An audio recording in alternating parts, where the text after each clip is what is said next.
I'm very cognizant of it. I was so self-conscious, but I found myself kind of now I'm standing home.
Yeah.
Hello.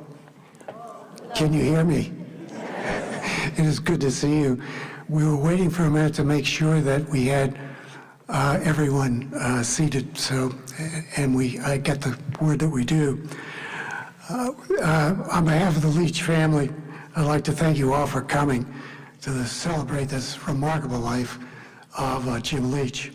Thanks to you who are listening online. Thanks to all those who wrote those moving cards and letters who could not be here today. Among those are Jim's college mates and longtime friends. My name is Derek Willard. I'm a retired University of Iowa faculty member and a friend of the Leach family. It's my honor to have been asked to be Master of Ceremonies for today's events.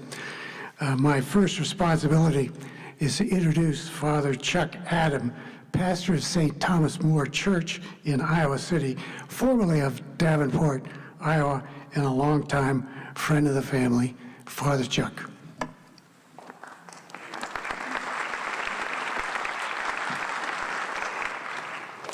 Thank you, Derek. Thank you all. I'm truly honored to be able to do this and have been asked by Deba to offer a prayer as we begin today's celebration, celebrating the life of Jim Leach. I was reminded of Jim last week after hearing the news of Senator Alan Simpson's death, and of course many quotations that he has said over the years were circulating on the media, but one of them really reminded me of Jim. He said this: "If you have integrity, nothing else matters. If you don't have integrity, nothing else matters." We honor today the life of Honorable James Leach, a man of great integrity. Let us pray. Heavenly Father, source of all wisdom and justice, we gather here today in gratitude for the life and the service of Jim Leach, who dedicated himself to the noble call of public service. You entrusted him with the responsibility of leadership, and he sought to serve with honesty, wisdom, and a heart for the common good. Oh God, we thank you for the ways Jim worked to uphold truth, protect the vulnerable, and pursue justice with humility and strength. In serving his fellow citizens and as a husband and a father, he sought to serve you. As we celebrate his life, we ask you, Lord, grant comfort to his family, to Deba, his wife, to his children, Gallagher and Jenny, soon-to-be daughter-in-law Laura, son-in-law Casey, his grandchildren and his entire family, and to his friends and colleagues. May they find peace in the hope of your promise that those who walk in righteousness will dwell in your eternal presence. May our gathering today be a time of reflection, gratitude, and renewed dedication to serving others with that same spirit of civility, compassion, and commitment to the common good that Jim exemplified. We entrust him now, Lord, to your loving mercy, confident in the words of your Son, "Well done, good and faithful servant. Enter into the joy of your master." We ask this through Christ our Lord. Amen.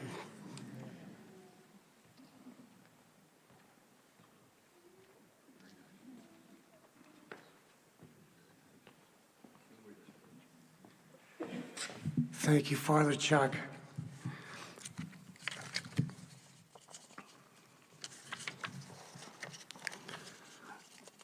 I've mentioned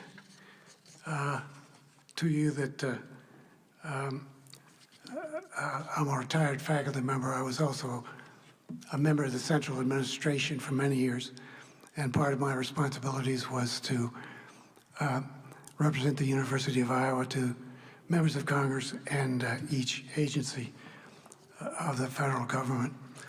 I want to thank Senator Harkin for being with us today. It's a special honor to have you here today. Thank you to all of our speakers and to those others who have made today possible. Most of all, thank you to the Leach family for creating this event of comfort and inspiration. Special thanks to Jim's wife, Deba. Jim and I shared a great secret. The two of us believed we had both married up, way up. And not only that, we had gotten away with it. And so, Deba, you are Jim's great partner and personal and professional support. It has been a wonder to know you both and watch you work together and live together. And your children, your son Gallagher and his fiancée Laura, your daughter Jenny and husband Casey, and your grandchildren Claire and Riley. You all know for a certainty that you were the light of his life. His face would light up when one of you would come into the room, and he was so pleased when Jenny found Casey and Gallagher found Laura, and that you loved and cared for one another. And to the extended family, thank you for giving us Jim, and for being with us, either here in the room or remotely. As I say, I was a retired faculty member and a member of the Central Administration. Part of my responsibilities was to visit the Congress, and it was in this capacity I first met Congressman Jim Leach. Though the relationship was first professional, as you can tell, it soon became personal as well. My first call to his congressional office, and many of you can tell a similar story, was in the Longworth House office building in the 1980s. And it was a surprise. His office was a surprise to me. Unlike other congressional offices that are filled with large, imposing government-issued furniture, his office was the opposite. Longworth had wooden floors, and it was said that he preferred the wooden floors for his back. Instead of a large mahogany congressional desk, his desk was a simple wooden table, smallish, that looked like it had come out of someone's kitchen. His chair was a straight back wooden chair with a pillow on the wicker seat. It sits you straight up. Spread out on the table was an array of 5 or 6 typewritten pages. Clearly he was working on a public address. His office was smallish with a single couch, as I recall, sitting directly across from the table. Instead of a wall arrayed with many photographs of the congressman shaking hands with constituents, or dignitaries, or an occasional member from sport or NASA, he had a single 8.5 by 11 photograph of the former Prime Minister of Israel, Golda Meir, likely from a recent trip. She was dressed in a simple house dress and looked for all the world like somebody's grandmother. And in fact, she was somebody's grandmother. And she was also the first woman to become Prime Minister in the Middle East. In all the workspace projected a picture very much like him, simple, straightforward, disarmingly humble, and strong. He never seemed to number his accomplishments in dollars and cents, though I must say, millions of federal dollars providing access to higher education to thousands of students came through the University of Iowa each year in his district. Likewise, each year, several $million were awarded in federal funding for research through the university. University-based research, including peer-reviewed scientific research, engineering, social science, and the humanities, making it possible for faculty and staff to advance the frontiers of knowledge. Finally, each year, millions of federal dollars was awarded through Medicare reimbursement to patients and their families. Not only Medicare, but the federal portion of Medicaid, so important for people to have access to medical procedures through the University of Iowa hospitals and clinics. All this enormous impact on the university and the state of Iowa could not have been possible without the congressional leadership of Senator Tom Harkin, that I'll get to in a minute. But it was also not possible without the remarkable cooperation of the Iowa delegation. Among the great gifts that Jim has left to us are his 2014 gift of his papers to the University of Iowa Library's special collections, so that students and scholars will have access with this history. Which brings me to our next speaker, Senator Tom Harkin. All this could not have happened without Senator Harkin's Senate leadership and the cooperation of other members of the Iowa delegation. In those years, Iowa had an uncanny way of dividing up congressional assignments among them, reaching across parties, unheard of today, I suppose, but also reaching across from the House to the Senate. They would figure out ahead of time how to get one person in the Senate on appropriations and one person in the House, one person in the Senate on finance, one person on ways and means, one person on agriculture, one person on transportation, and in each body. And all of a sudden, you had a very tiny state U.S. delegation with a very powerful impact in Congress. And Senator Harkin exerted much leadership in making sure that things were running on time. So pound for pound, it was a small delegation, but one of the most powerful. So I must say, Senator Harkin was first member of the House from 1975 to 1985, and a U.S. Senator from 1985 to 2015. Most notably, he's the author of the Americans with Disabilities Act. Senator Harkin.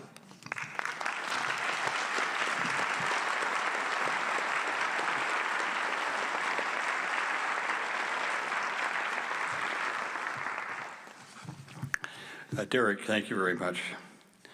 And it's a great turnout here today for Jim, and to honor his life of service to our state and our country and globally. It's you can tell this is not a political gathering because we're on time. And I'm glad to be here, honored to be here with our presenters. I am sure that all of us will do our best to try to capture so well Jim's character and his stature and his example of being a servant leader, and why he was so loved and admired by all. I'm honored that Deba asked me to help celebrate and remember Jim's life on this day. I first met Jim in 1977, right after swearing in January. He had just been elected. I had been elected 2 years before. I still remember that at that time, out of the 6 congressmen in Iowa, 4 of us had run twice, run once and lost, then run one and run again and won. So 4 out of the 6 had that experience. So we had our own little kind of a club. I can remember our first sort of sitting around a table once talking about Iowa and issues that we needed to work together on, and went around the table. And I can remember thinking at the time, after Jim got through speaking, which I had to, even then with good hearing, had to strain to hear, I thought to myself, how did someone so soft-spoken get elected to Congress? I came from a different branch, I think, of politics than that. But we kind of bonded shortly after that. In 1978, a group of parliamentarians globally, elected parliamentarians, met in Washington, D.C., and formed an organization which they named the Parliamentarians for Global Action, PGA. Jim was very involved in that. He was not only on banking, but he was on Foreign Affairs Committee. And he became the first president of PGA. And so he came to see me in 78, late 78, maybe early 79, and wanted me to join this group. And I did. And I remember Jim Jeffords and I and a few others, Tom Downey, joined the Parliamentarians for Global Action. It was a progressive group, not all liberals. There were some conservative members of the organization from Australia, maybe Great Britain, a few other places. But you had to be an elected representative, elected parliamentarian to belong to this group. And right away, they started issuing reports. One was a report on Central America and how we needed to change our policies there. But early on, Jim had been a supporter of the nuclear freeze. Now, some of you may remember the nuclear freeze movement, and also a comprehensive test ban treaty. So the Parliamentarians for Global Action picked this up, and it became sort of our goal. And that was a comprehensive test ban treaty. And that was in the early 80s. And one of our most memorable meetings was with President Gorbachev in Moscow before he came to meet with President Reagan, which led to the partial test ban treaty and then later to the comprehensive nuclear test ban treaty. Well, the PGA grew. Parliamentarians for Global Action grew, became quite instrumental in a lot of different areas globally, but always on the basis of democracy and human rights and arms control. Even to this day, PGA is one of the global leaders in human rights, and especially women's rights, and advocating for doing away with child marriages globally. And so what Jim started with that is still existing today. But Jim didn't live long enough to see this Department of State totally cancel all funding for Parliamentarians for Global Action. However, it will continue, maybe without our government support, but I just wanted to make that note that something that Jim was instrumental in starting globally is still doing great work around the world. You know, Jim was involved, he was on the banking committee in the House, basically, that's what he chaired, and then I was mostly involved in the health committee or agriculture in the Senate. But that didn't prevent me from sticking my nose in financial matters, and it didn't prevent Jim from sticking his nose into health matters. In the 1990s, Senator Specter from Pennsylvania and I were either chair or ranking member of the Appropriations Committee that funded NIH and biomedical research. Some of you may remember that the big issue that came up then was stem cell research, which we supported. And one of the strongest allies we had in the House of Representatives was Jim Leach. He was very strong for making sure we continued our involvement in stem cell research. And likewise, Jim, on the other side, on the financial side, had been working to bring more regulation to the derivatives part of financial instruments. And I was on the Senate side supporting it there. So again, we found our ways to work together, even though we weren't perhaps on the same committee. I always admired Jim for the fact that he was always strongly in support of public financing of campaigns. And in his entire career, he never took any money from outside the state of Iowa. So he lived what he preached. I must say that in another measure of his courage and independence. So in 1994, Republicans took back control of the House for the first time in, 40 years or something. Of course, I was in the Senate then. But in 95, they elected Newt Gingrich to be Speaker. In the next year or two, Newt got involved in some kind of ethics violations. And in 1997, when Newt was up to be Speaker again, a small group of House Republicans said no. They weren't going to support him. As you might guess, one of those was Jim Leach. Well, Newt went on to win and become Speaker. Jim was sort of on the outs, of course, with the leadership in the House and with Newt. But I just want to point this out. Less than 4 years after, about 3 years after that, then Speaker Gingrich was reprimanded by the entire House of Representatives and resigned in disgrace. And Jim Leach went on to be a congressman and chair the banking committee for years after that. So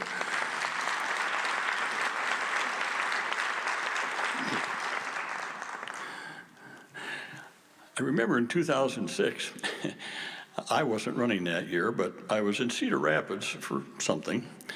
And there was a debate that night between Dave Loebsack and Jim Leach. Loebsack was running against Jim Leach. And I remember watching it with Beth Freeman, who ran my office in Cedar Rapids. So I said, well, I'm not there, but we'll tune in and we'll watch it.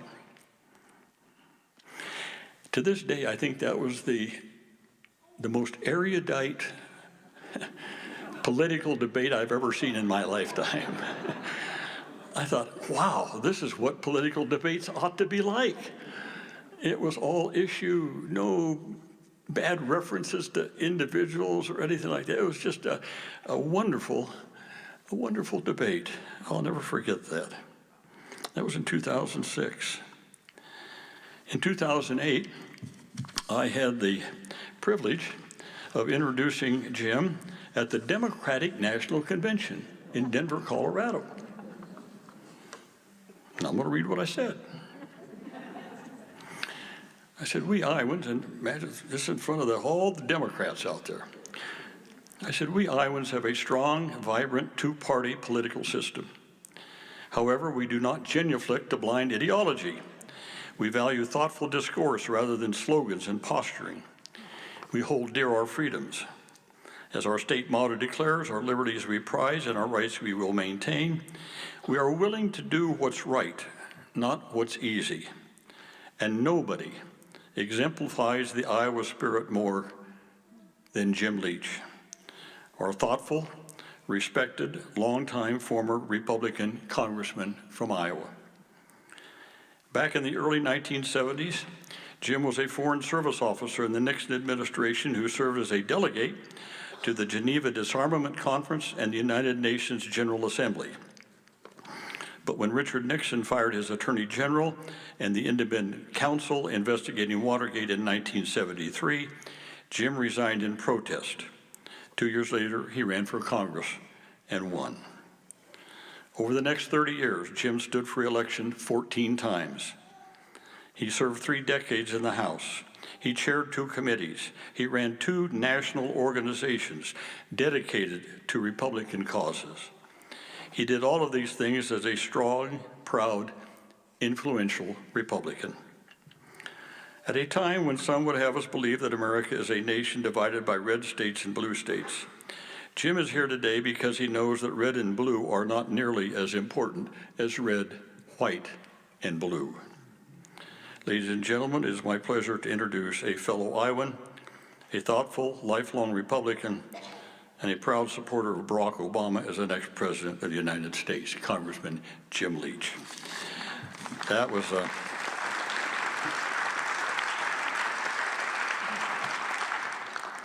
he was always focusing on doing what was right, not what was politically expedient. And after I retired from the Senate, on a few occasions, Jack Evans, Jack and Nancy would have a dinner up in Cedar Rapids, Jack and Nancy, Bob Downer and Jane Downer, Jim and Deba, and me and Ruth. There were wonderful gatherings. And I'll never forget one of the last ones we had.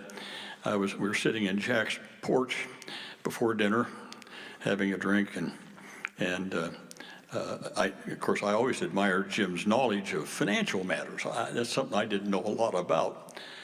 And so I asked Jim, I said, Jim, what the heck is all this cryptocurrency thing all about? And Jim, in that quiet voice, said to me, tulips. I said, tulips? He said, yeah, read about the 17th century tulip craze and you'll know what I mean. Well, you can read about it yourself. Again, Jim always was seeking to do what was in our national interest, even though it went against perhaps his own political party and those leaders sometimes in his political party. Well, I thought, well, what I might do, I thought about this a lot. So I composed sort of my farewell to a longtime friend. And so I wrote a sonnet for Jim Leach. So here is my sonnet for Jim Leach with apologies to William S. So here's my sonnet. My friend of years I lost a while ago, his voice of reason, calm, steadfast, and true, making democracy flourish and grow was his lifetime goal, which he did pursue. A quiet demeanor and a soft voice hid a strength of will, an unbending spine. With intellect so keen, he gave no choice to falsehoods of political design. Beyond the realm of politics' embrace, he led the charge for art and history's light. At any age, he chiseled a lasting trace to ensure culture's flame would still burn bright. Jim's beacon of integrity and grace, a guide to us all through the shifting haze of what's fake and what's real, of motives base, democracy's light through the coming days. With his love for Deba and family, a fitting capstone to his legacy.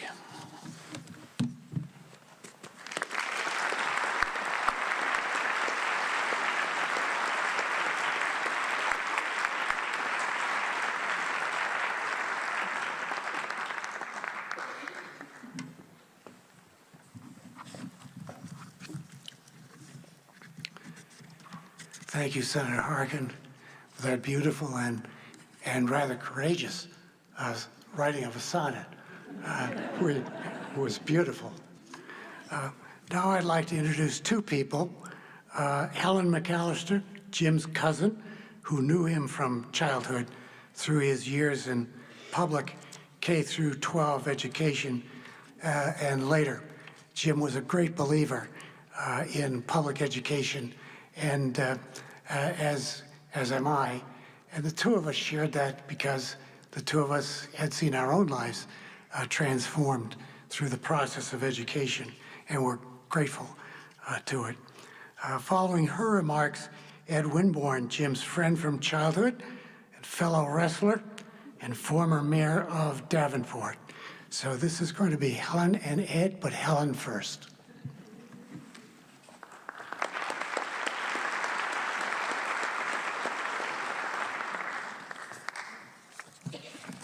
Welcome, everyone. It's It's my pleasure to speak today on behalf of the family. I'm Jim's cousin, Helen. Our mothers were sisters and best friends. So that means that Jim and I shared not only family ties, but a lifetime of family memories. Your presence here today brings our family such joy and comfort. Thank you. Albert James Smith Leach was born in Davenport, Iowa on October 15, 1942, the second son of Lois Hill Leach and James Leach.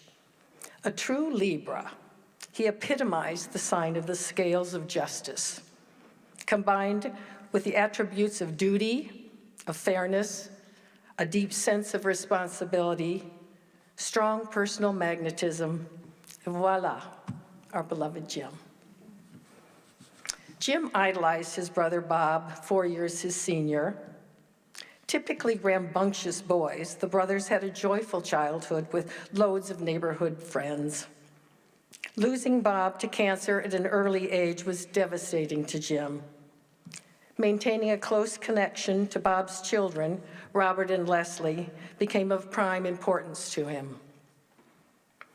Always the historian, Jim would want it noted that our maternal grandfather, Lemuel Stephen Hill, was Postmaster General of Iowa under Franklin Delano Roosevelt.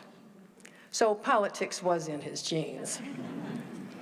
His mother was a leader in the Iowa League of Women Voters. His father, a World War II veteran, served under General Patton at the Battle of the Bulge. Jim was inordinately proud of his father's service. He often recounted the story of his father returning from an 18-month deployment when he was just 3 years old. At the dinner table the first night back, Jim turned to his mother and asked, "Is this strange man staying long?" Lois replied, "Yes, Jim, he is your father." Jim had an uncanny ability to blend work and home life. Several times he showed up at a diplomatic dinner with 5-year-old Gallagher or 4-year-old Jenny in tow. The children inevitably escaped under the table and were surreptitiously fed tasty treats from above. At one family-friendly gathering, congressional event, Jim took it upon himself to teach his colleagues' children how to play poker. The kids were delighted until their Mormon father stepped in, understandably, and broke up the game. Jim's devotion to family continued throughout his life. No matter where he was in the world, he made it a priority to call his parents every night. He carried on that tradition with his own family, ensuring that Deba, Gallagher, and Jenny always felt connected and supported. On the evenings when Jim was home, he read to his children. Jenny remembers her dad regaling her with stories about a princess, named Jenny, of course, and her 3 little bunnies, each possessing a special talent. Princess Jenny and her bunnies had numerous adventures along with Prince Gallagher and Queen Deba. At the conclusion of every tale, they returned safely back to the castle, a life lesson always embedded in the story. Ever the consummate host, Jim relished gatherings, from close family celebrations to festive garden parties to huge political events. He engaged every age group with the same enthusiasm and was truly interested in people's lives and activities. He was generous with his time and lauded others' achievements, often with slight embellishment. One of our cherished family traditions was a Christmas game called Leach Approximate, where players guess the answers to wildly obscure questions.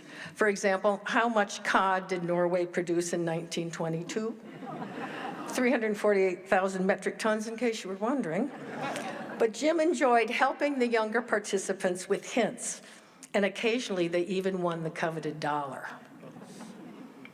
Jim had a deep affection for pets. The household included golden retrievers named Hawkeye and Cyclone, a hound mix named Domino, for whom Jim once penned a 2-page defense after a biting incident, and Bandit, the black and white cat, who ruled the roost from his perch on Jim's chest. Of late, Jim had become fond of his neighborhood wrens and woodpeckers, continuously stalking the bird feeders and delighting in their visits. Jim enjoyed all kinds of sports. As a boy, he played tennis, golf, baseball. Jim participated in football and was so appreciative of his father's quiet attention, watching every single practice from the sidelines. He and Bob even dabbled in sailing, attempting to navigate their small sailboat on the Mississippi River. Jim coached my junior high summer softball team, and he enthusiastically demonstrated his famous hook shot when playing basketball with the kids. But Jim's true passion was wrestling. He believed it taught discipline, resilience, and the ability to anticipate an opponent's next move, skills that served him well in politics. In 1960, he won the Iowa State Wrestling Championship in his weight class, a victory he cherished. He was always competitive, whether on the wrestling match, the rugby field, or at the bridge table. Jim had a surprising love for shopping. He often arrived grinning with his gift behind his back, and then like a magician would whip it around and present it just like an offering. "This looked just like you," he said to Jenny, delivering her a lovely sweater, the 5th of the season. Whether browsing department stores or art galleries or antique malls, Jim reveled in the search for that perfect gift or unique work of art. He took great pride in curating, arranging, and displaying his eclectic collections and treasures. He told wonderful stories, elaborating on his acquisitions as he guided friends and visitors throughout his beloved art museum home. Jim's love for Iowa ran deep. With his father a proud University of Iowa alumnus, Jim's devotion to the Hawkeyes was innate. In his later years, his close ties to the university gave him a renewed sense of purpose. Like the rest of the nation, he was captivated by Hawkeye women's basketball, a source of endless pride. Grandchildren brought a whole new dimension into Jim's life. He doted on his granddaughter, Claire. Jim closely observed her every stage with awe and delight. And Riley, in Jim's words, he was simply the most beautiful baby boy in the world. Today we honor not just the public servant, the statesman, the scholar, and the devoted son, the loving husband and the father, the adoring grandfather, but the true and loyal friend who never stopped believing in the goodness of people.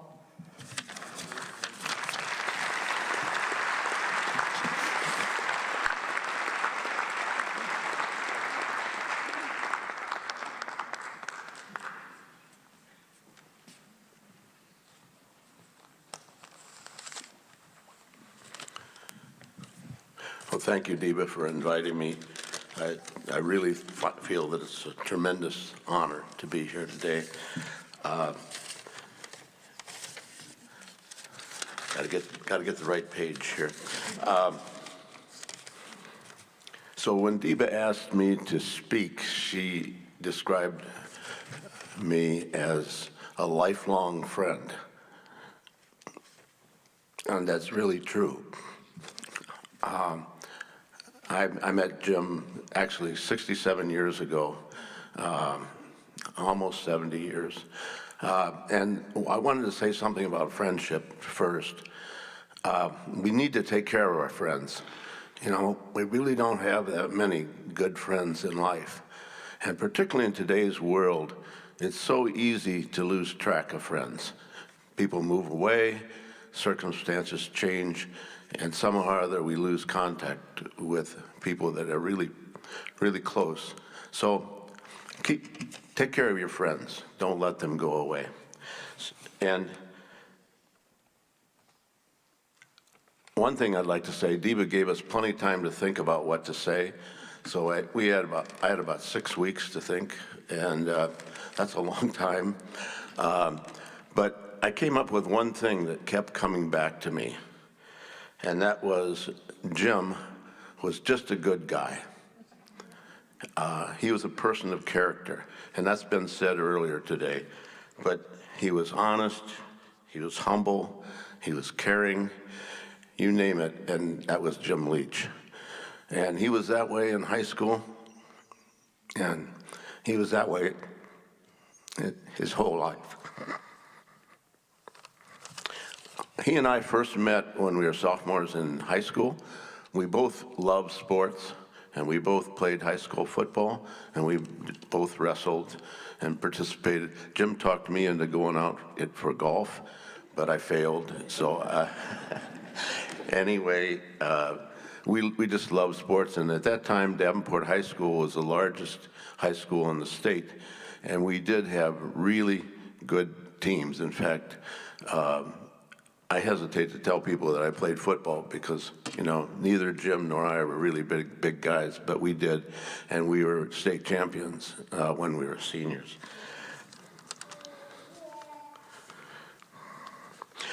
The other thing that we did in high school was, in our downtime, we kind of hung out together. There were actually 4 fellas that got along really well: Jim, myself, Bill Tate, and another fellow named Carl Likeness, or Butch Likeness. That's what we called him. Anyway, Butch passed away a few years ago. And we hung out at the Leach's house almost as much as we did at our own house in those days. And we got to know Mr. and Mrs. Leach very well. And it's really funny because they will always be Mr. and Mrs. Leach to me, but to our kids, they're Grandma and Papa. So they had a nice relationship. One thing I remember, Mr. Leach occasionally would take the 4 of us to Iowa football games. And that was quite an experience in those days because there was a train on game day that went from Davenport to Michie Stadium. So you jumped on the train in Iowa, took it to the game. After the game, you jumped back on the train and returned. It was a nice way of moving people from one place to another. We also went to the boys' state basketball championship, and Davenport finished second that year. But the interesting thing that happened was there was must have been a gigantic snowstorm because we were snowed in for 4 days. So you got 4 fellas in one hotel room for 4 days. And we had a good time, and we really didn't get in trouble. I think the worst thing we did is we broke a pillow in a pillow fight.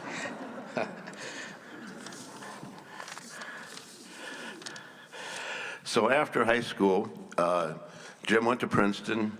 I went to West Point. Bill Tate went to the Naval Academy, and our friend Butch Likeness, he joined the Marines. And during the college years, we kept in contact. We didn't see each other a lot, but during summer breaks or Christmas vacation, we always hooked up with each other. After college, we went our separate ways. Jim he went back to grad school and he worked for the State Department. I went in the Air Force and spent some time there. And 7 years later, somehow or other, we returned to Davenport. And Jim was preparing to run for Congress, and I took over my dad's sporting goods store at that time, and we kind of picked up our friendship. And my wife, Sandy, and I, we helped Jim in his first campaign, which has been said wasn't successful, but Jim, being the individual that he was, the fighter and the tough guy that he was, ran again. And we helped him once again, doing whatever you do in campaigns. And so we were gathered on election day, watching the votes come in. And Mrs. Leach came to me and she said, "Now, Ed, we're going to have a party after the votes are in. But if he loses, for God's sake, don't show up."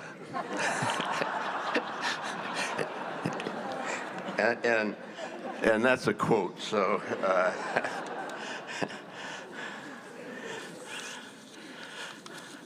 And around that time, I don't remember for sure when Deba entered the picture, but it was around that time. And then shortly after that, Gallagher and Jenny arrived, and our girls were at the age where they could babysit, so they babysit for the Leaches in Davenport and then also in Washington, D.C. So our girls got to know Jim and Deba very, very well. And as a matter of fact, our daughter Becky is here today. It seems that Jim and Congressman Lantos from California, whose office was across the aisle from Jim's, they were very influential in encouraging their courtship. So he was a really good guy. Good guy. Thank you.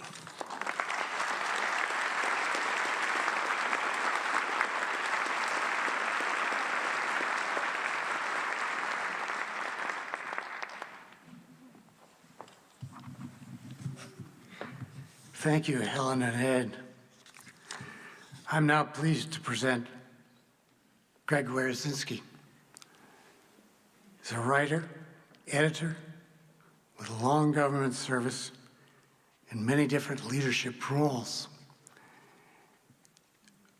And that's all I'll say, because he has a huge, long resume, which he grandly understates. And today, he said, just introduce me as journalist and Jim's last chief of staff in Washington, D.C. So that's the way I'll leave it. When Greg is finished speaking, we're going to take a pause, and I'm going to ask something of the audience. But before that, Greg, please.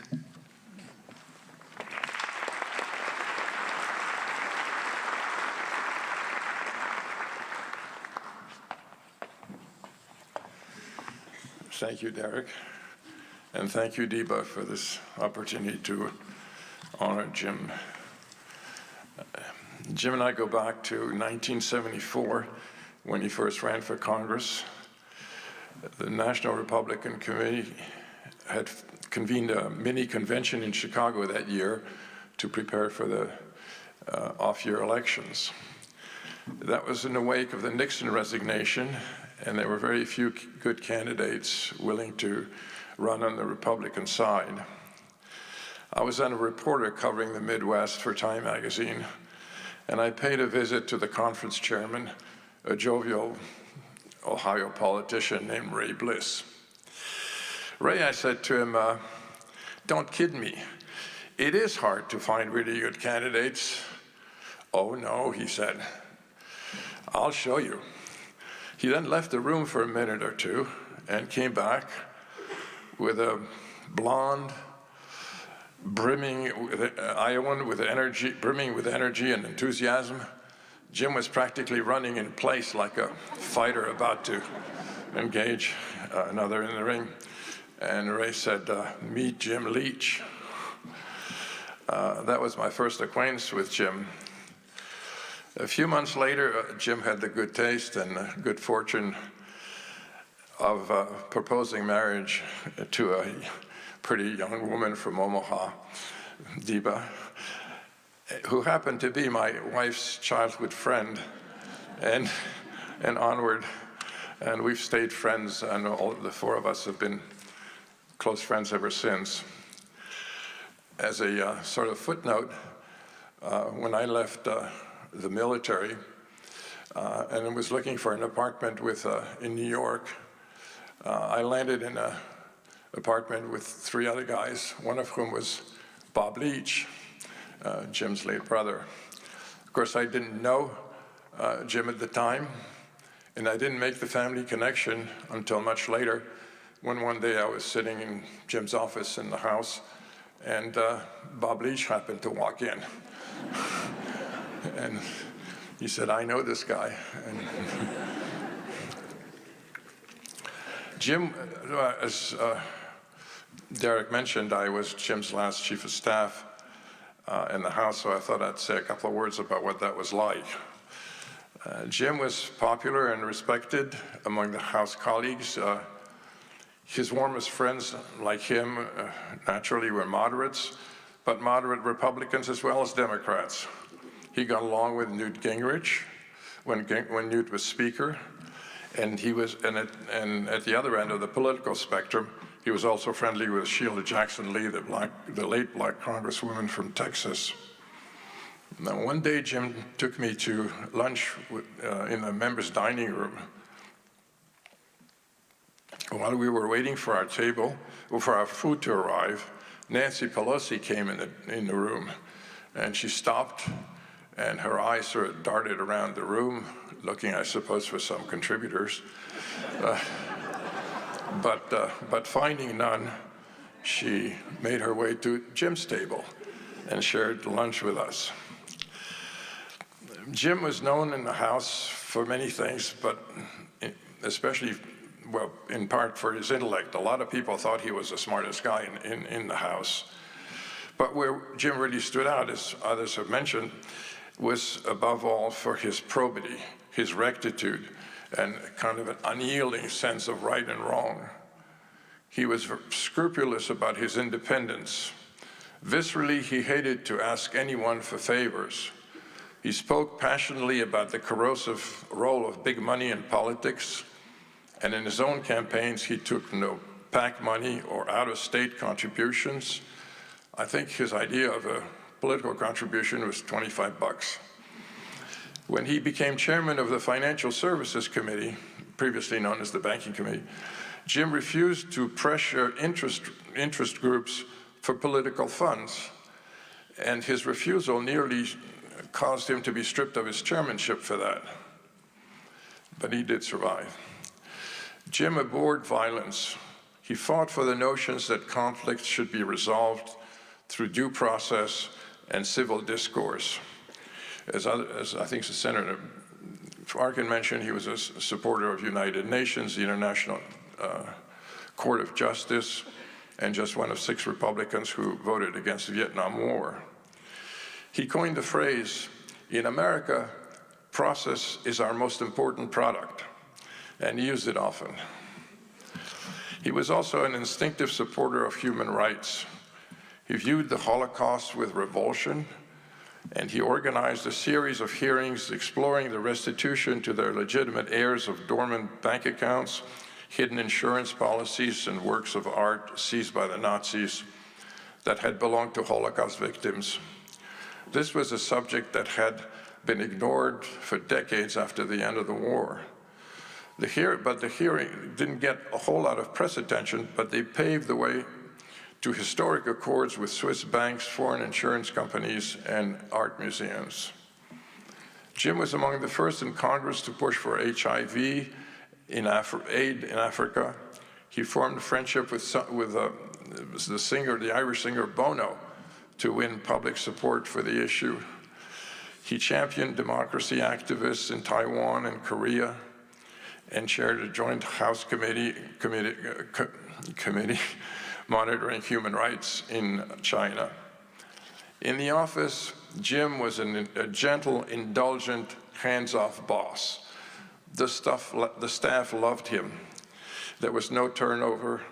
As my predecessor, Bill Tate, lasted 23 years. But there was a touch of the absent-minded professor about him. He left management of his calendar to others, and details of events sometimes escaped him. One Saturday evening, my wife and I were over at Jim and Deba's in Washington.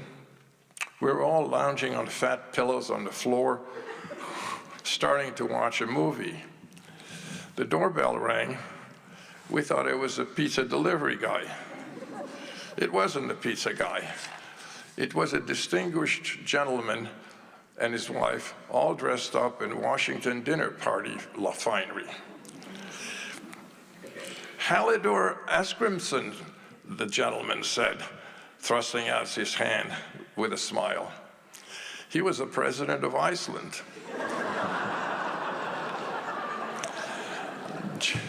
Jim had met him at the, while they were both serving on the Parliamentarians for Global Action. Anyway, with their best oh shucks Iowa charm, Jim and Deba managed to turn the confusion into laughter. And Halldór turned out to be a pretty good sport. He loosened his tie, got down on the floor, and watched the movie with us. It would be an understatement to say that Jim loved Iowa. Jim liked to tell stories, but no matter what the initial subject, these stories always ended up with the accomplishments of a distinguished Iowan, like Henry Wallace, or James Van Allen, or Norman Borlaug. More recently, it was Caton Clark. In all, Jim was a man of lofty pursuits, in politics, in art, in collecting, in his human relations. But up close, Jim was Jim, a smiling, vivacious, kind, curious, and original fellow, and a wonderful friend.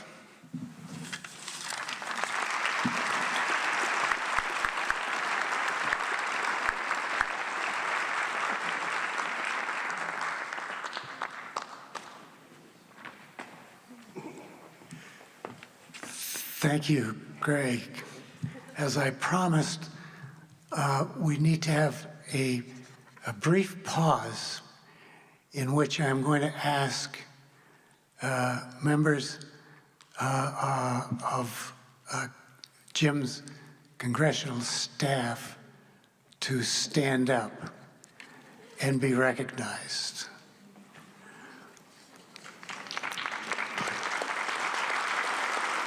Would the staff from other congressional offices, I'm in the book, virtual book now, but I'm in the book. Someone had once said that they also serve who only stand and wait. And I agree, but the measure of success is what it is you stand for and who it is you're waiting for. Our next speaker is Cindy Springer Fogelman of Davenport, Jim's first legislative assistant and chief of staff on the banking committee. Cindy.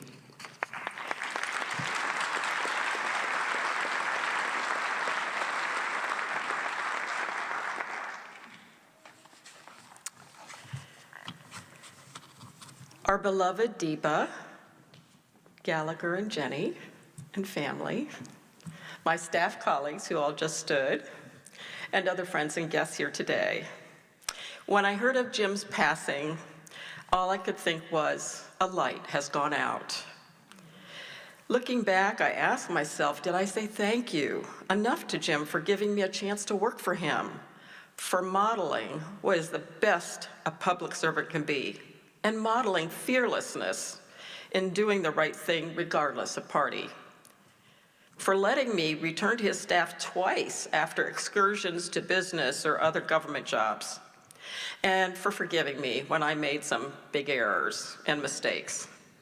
The word vocation comes from the Latin word voca, meaning voice.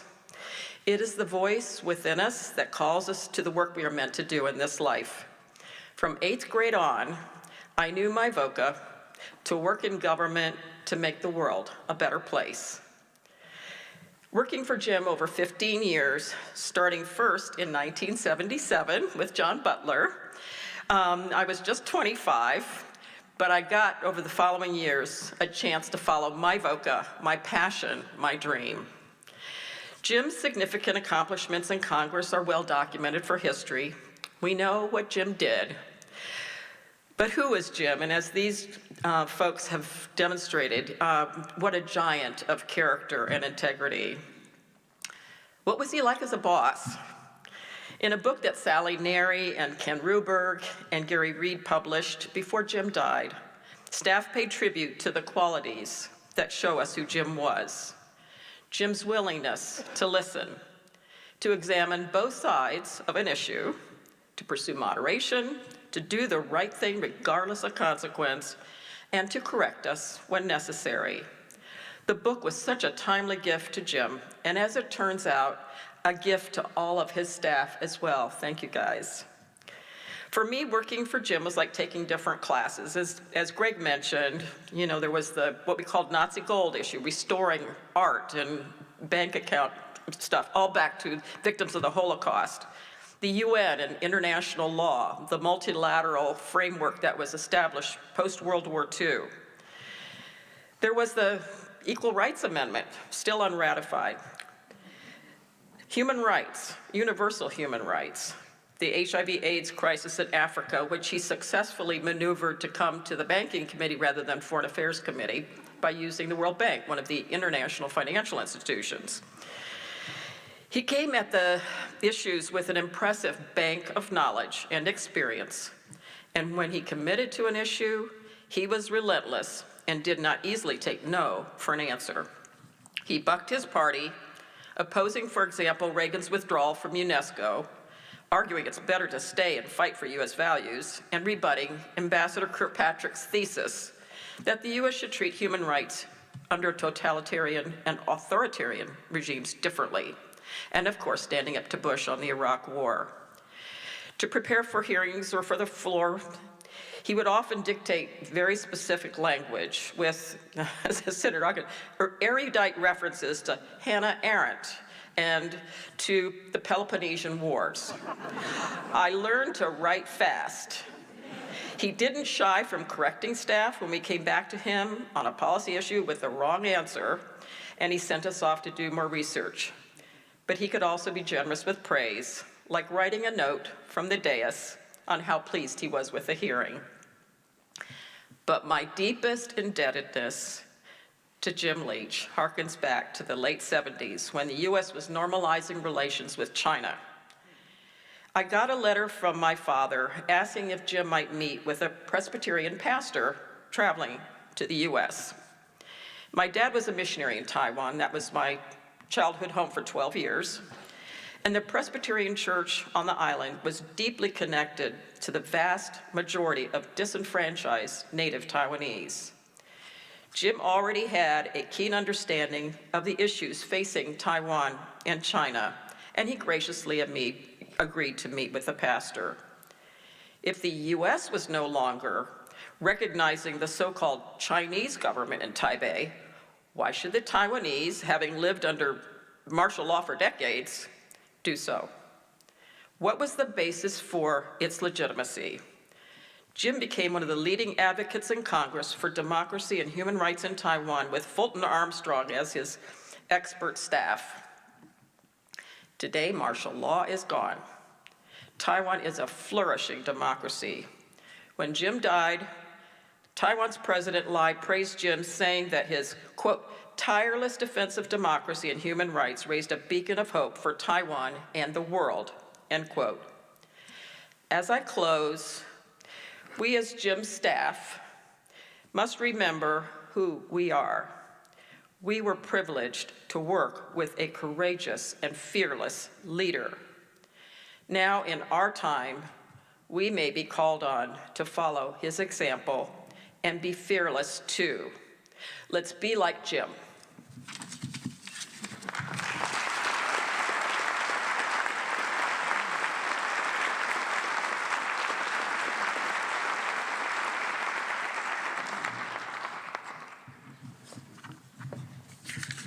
Thank you, Cindy.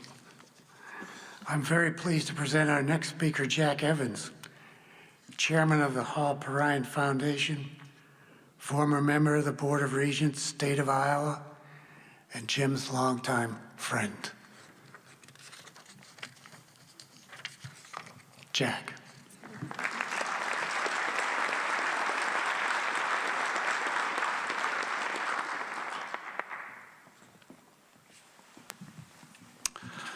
Thank you, Derek.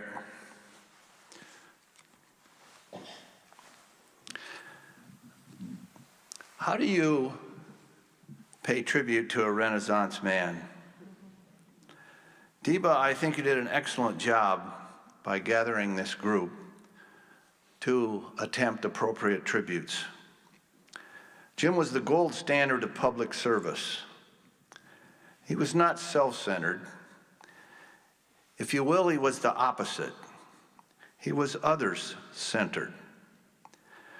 With that in mind, I'd like to speak to two of Jim's many virtues: character and intellect. I had the privilege of helping Jim on several of his congressional fundraising campaigns. Jim's character was illustrated by only taking contributions from Iowa, has been mentioned before, and never political action committees. He even invoked limits on what individuals could contribute. As I recall, a good campaign for Jim's fundraising was $500,000. In last year's election in his former district, both candidates raised over $5 million. Jim predicted this after the Citizens United opinion and found it very troubling. Jim never used negative ads against his opponents. Actually, he treated them with respect.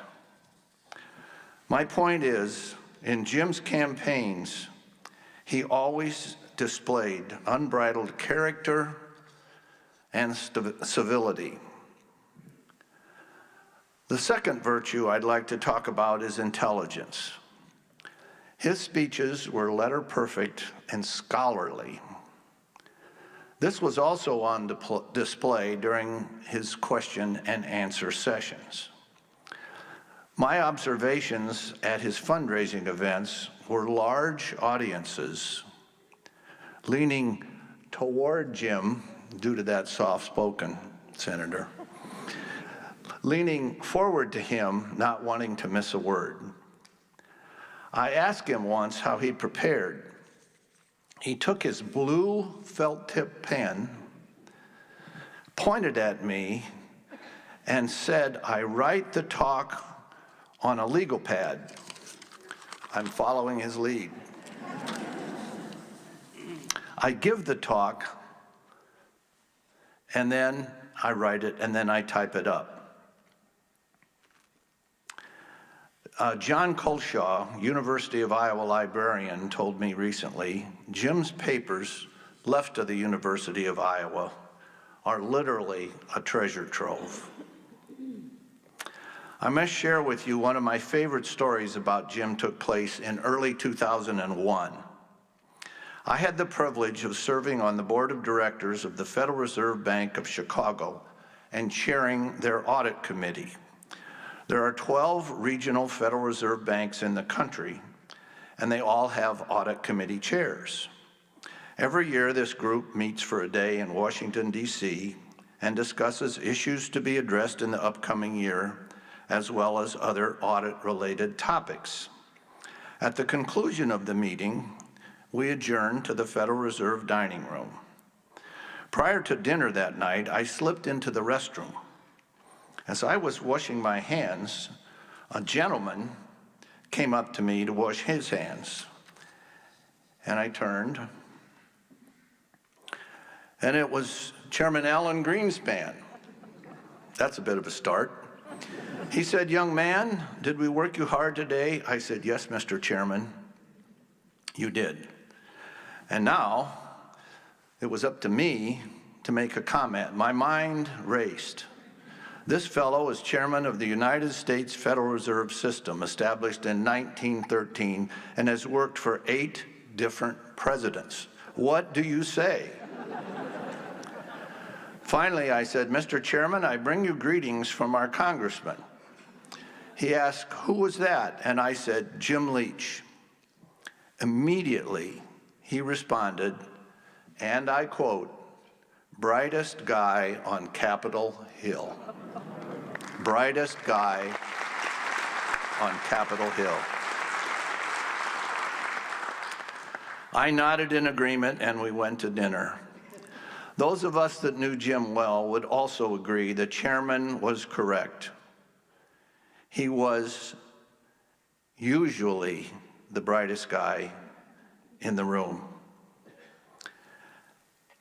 After leaving the House, he also served with distinction for the National Endowment for the Humanities, as well as 3 outstanding universities. Jim's intellect was self-evident, but in a very self-effacing way. Deba, Gallagher, and Jenny,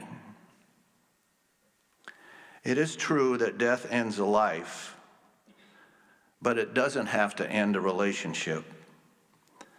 Find a time and a quiet place where you can have a chat with Jim.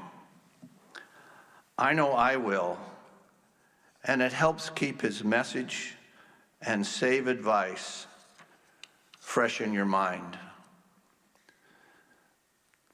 As Father Chuck started today, I want to add again, rest well and well done, thy good and faithful servant. Iowa and the country will miss you.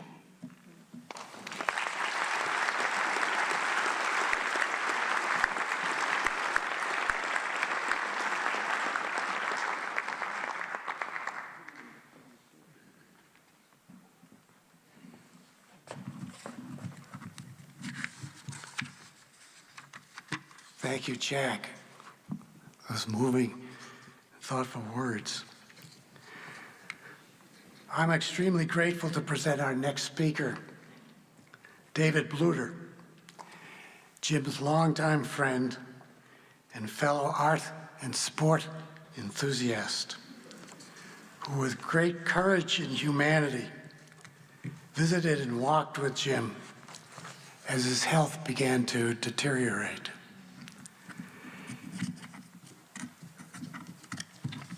Also, you should know that together with our next speaker, Christopher Merrill, he's recorded several hours of Jim's conversations so that we'll have that going forward.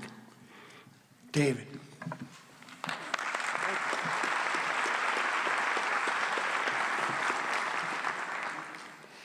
Thank you, Derek. It is with great honor to be able to speak about one of the most remarkable Iowans I have ever known. I was graciously given 5 minutes to speak about the man that had a soft voice, which we've talked about, but an immense effect on everyone with whom he had contact.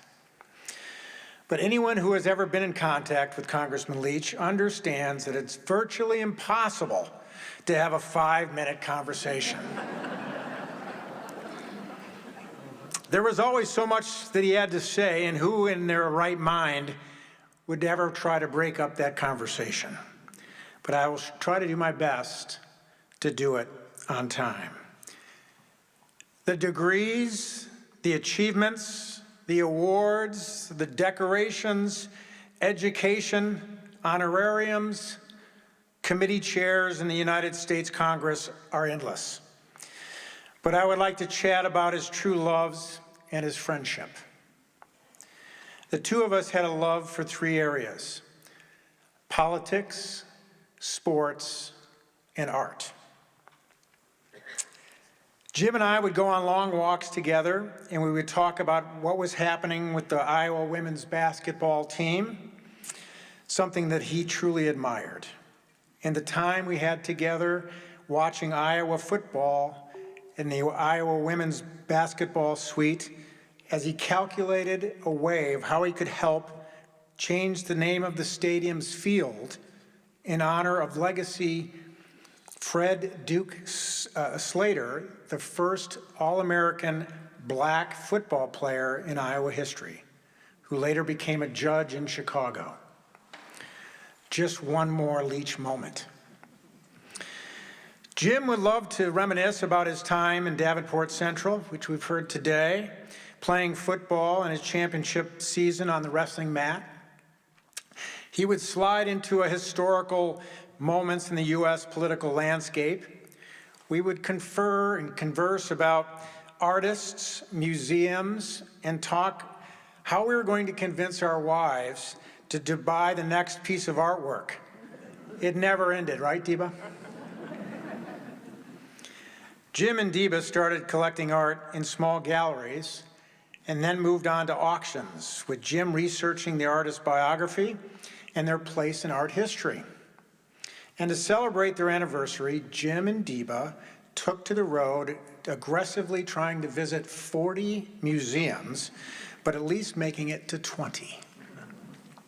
And when you visited the Leach house, it was truly a museum, beautifully filled from the floor to the ceiling, when Jim's stories of each piece was historic. But the conversations would turn to family. He loved speaking of his family, the joy that his wife, 2 children, his grandchildren made him the happiest a man can be. Happier than hundreds of the awards and accomplishments. His family came first. It was another lesson from one of Iowa's greatest teachers. And some of his teachings that we have talked about today are on film. Sir Christopher Merrill, who is up next. By the way, Mark Twain said, never follow a dog act. Sorry, Chris. Sir Christopher Merrill, Jim's once said, told me he is the most prominent professor at the University of Iowa. He and I spent around 25 hours over many weeks documenting and reviewing Jim's life, and these recordings will hopefully soon be available to the public. Here is a man that was born, lived, served, and died in Iowa. Jim's great-grandfather, from whom Jim was named, was James A. Smith, chairman of the board of Grinnell College. And Jim helped my son David's acceptance to Grinnell College to play basketball, and David will receive his degree in economics this May while living in Smith Hall.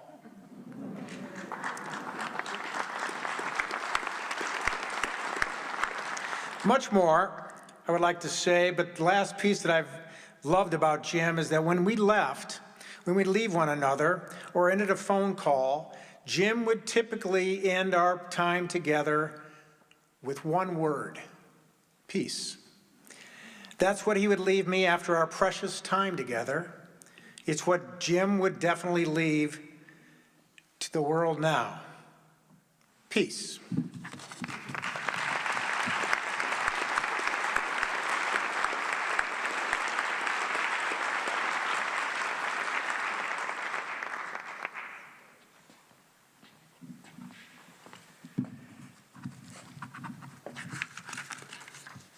Well, it's fitting that we wind up with our final speaker, who is drawn from the humanities. We haven't said very much about Jim's stint as chair of the National Endowment for the Humanities. But thinking about it, he pointed to this unknowingly all his life, because he came to it as a capstone of his governmental service, and it provided him an opportunity to make a visit to each state with a simple message on the importance of civility. It seems to me that he grew up pointing to that all of his life because he himself was civil and endeavored to promulgate that among all those with whom he spoke. And that was one of the reasons for his quiet voice and his steadfastness at that post. If anyone here can catch that, it is our next speaker, Christopher Merrill. He's an author, a poet, a war reporter, a professor, director of the University of Iowa International Program, and a dear friend of mine and of Jim's. Chris.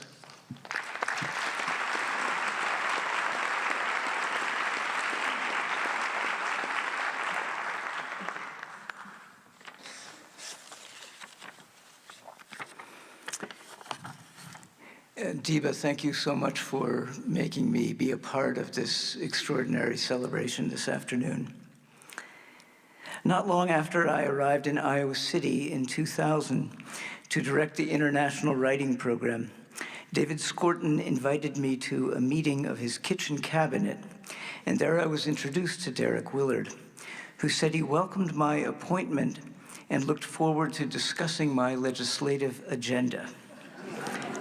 I thanked him, wondering what in the world a legislative agenda might be. Here was the beginning of my education in the art of the possible. Derek later instructed me to travel to Washington, D.C. and make courtesy calls to our congressional delegation, which would last no more than 15 minutes apiece. And thus, on my first trip to the Capitol at the end of the fall residency of the International Writing Program, where I checked in with my new paymasters at the Department of State, I also met briefly with Senators Harkin and Grassley before heading over to the House Office Building to see Mr. Leach.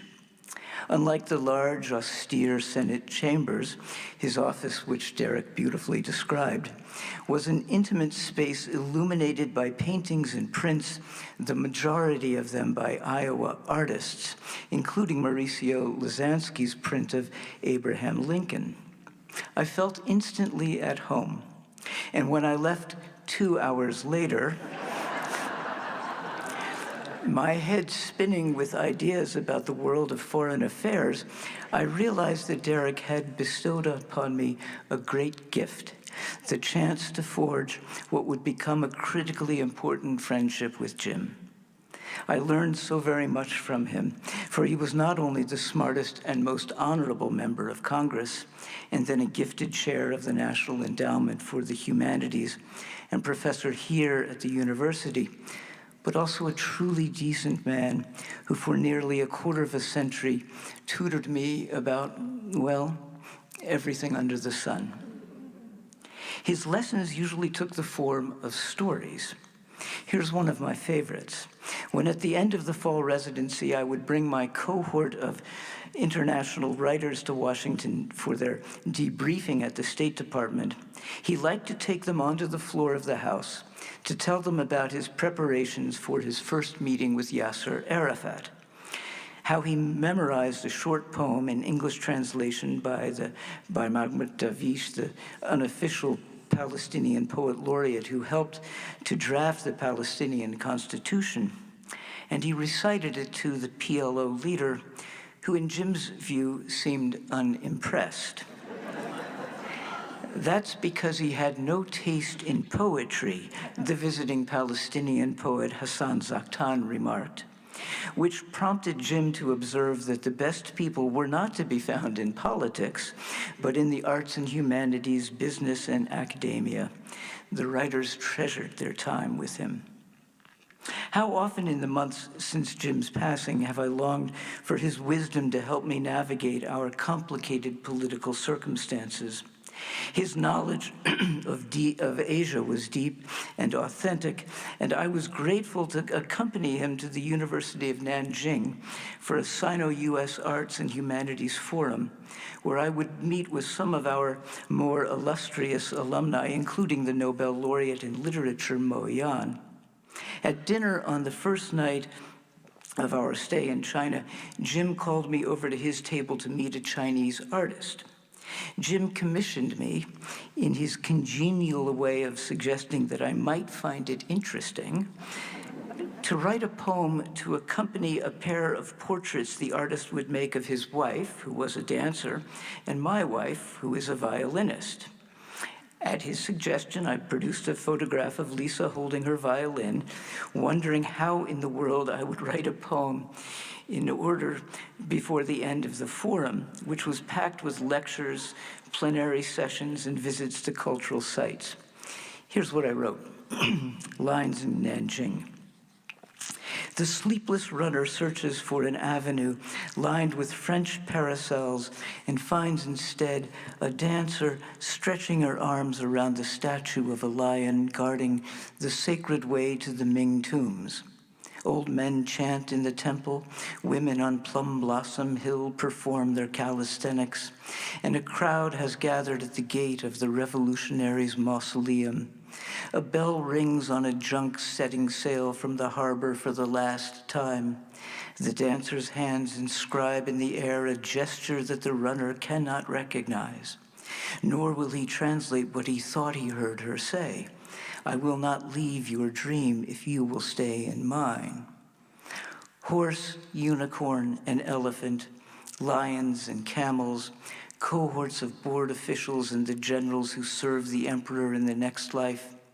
I stop before each statue in the morning mist, recalling the steps of my initiation, interviews, examinations of my conscience and my body, an oath recited and regretted.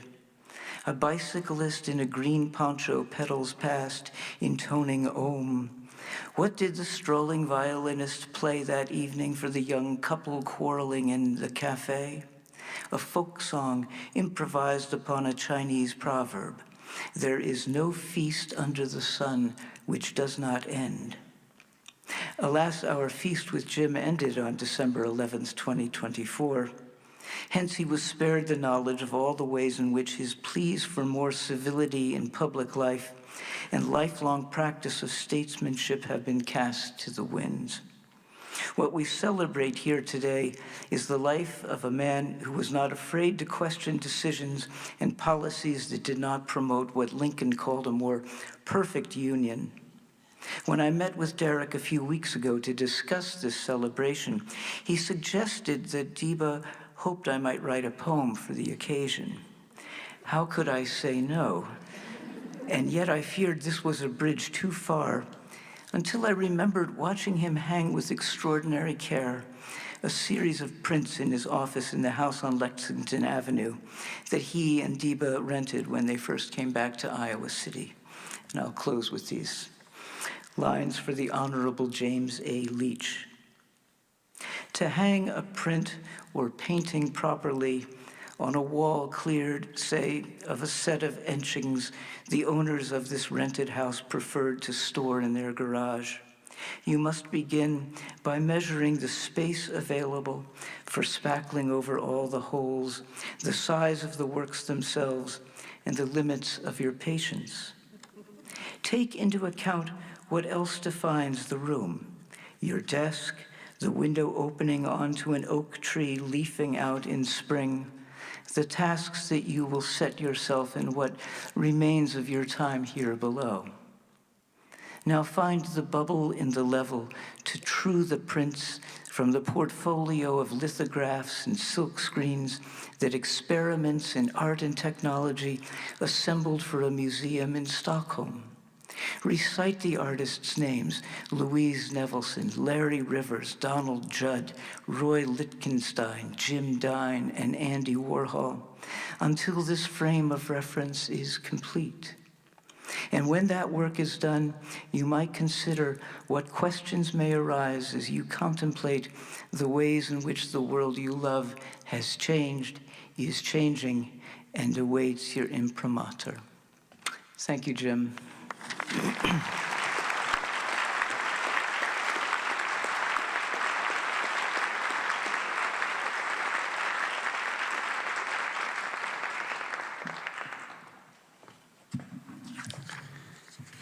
Thank you, Chris. Finally, I'd like to introduce Rabbi Henry Karp, Rabbi Emeritus of Temple Emmanuel in Davenport, and a longtime friend of Jim and the Leach's family. Following his prayer, I'd like to make one more announcement the family has asked me before you leave.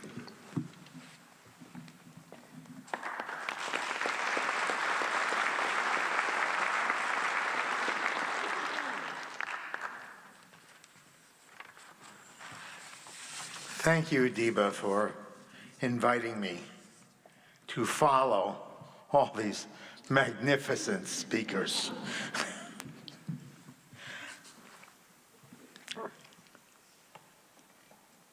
Dear God of many names, as we are about to conclude this celebration of the life of our dear friend, Jim Leach, help us to do more than just remember and cherish what it was about him that brought us into this room.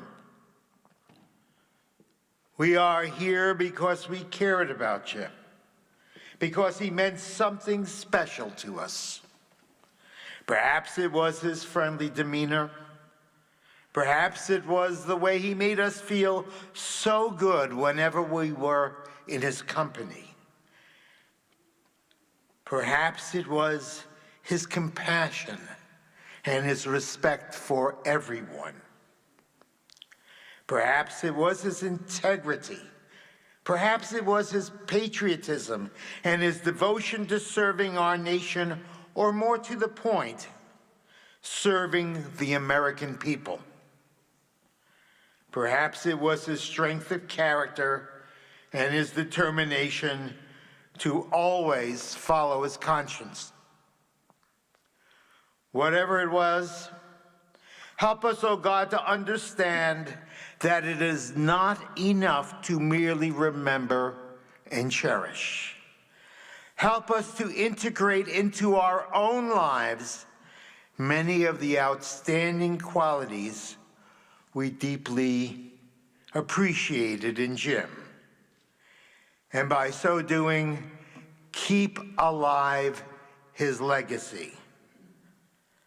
Help us to let Jim be our teacher and we his disciples, carrying forward his good work from which many can still benefit. And let us say, Amen.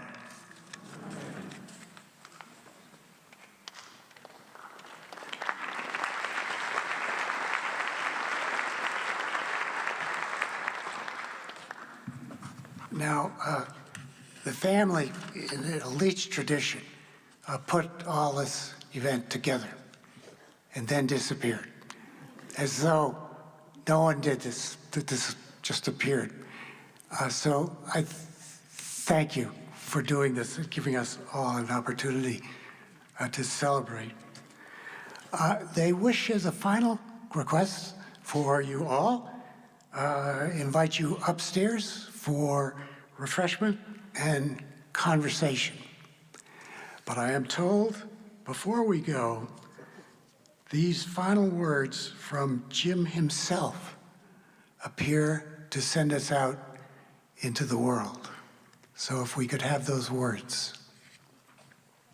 Wherever I go, it becomes quite evident that the vast majority of the American people would like to see a more civil dialogue and are offended by what they see today. And to some degree, I've been trying to give voice to those people that feel that way. To those that don't, I have to be very careful in how I express things to this degree, that civility is not a call for mamby-pambyism, that argumentation is a social good.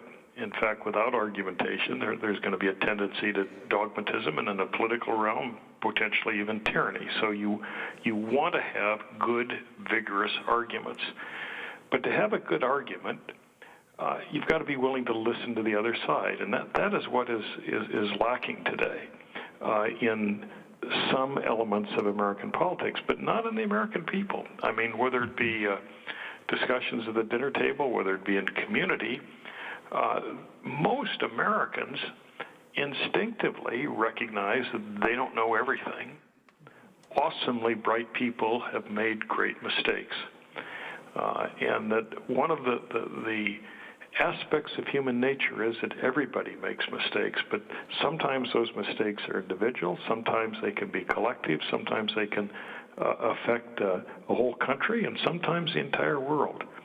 I apply this to finance, I apply this to foreign policy, that some of the best and the brightest have erred.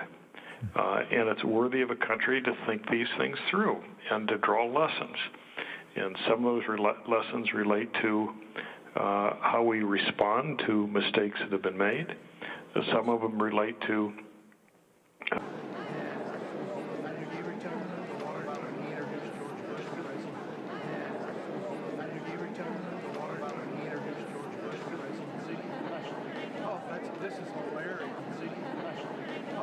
This is hilarious.